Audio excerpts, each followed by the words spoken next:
think like imposter syndrome at first. I have a question though. So through this your journey, right? What has been like your biggest struggle, or what something that you overcame with time?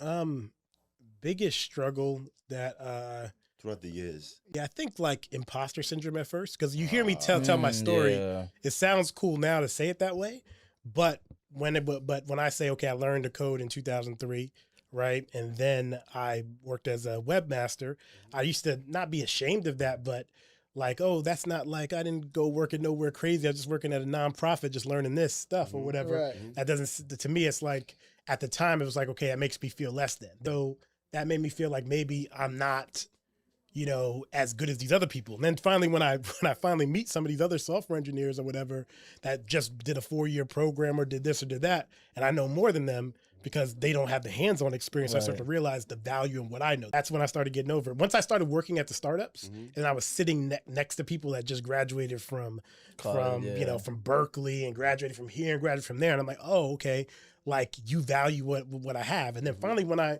because I really look up to Jeff. He has a different background than mine. When he brought me on to his team, right? He introduced me like, this guy's gonna change the whole trajectory of the team. He introduced me like he just signed LeBron James. Right. I was like, Pressure. when somebody says to me that I believe in you and I think you're gonna do well, I want to rise to the occasion. And I'm super locked in and I do my best work in that situation. And that's like, go where you're celebrated, not tolerated, right?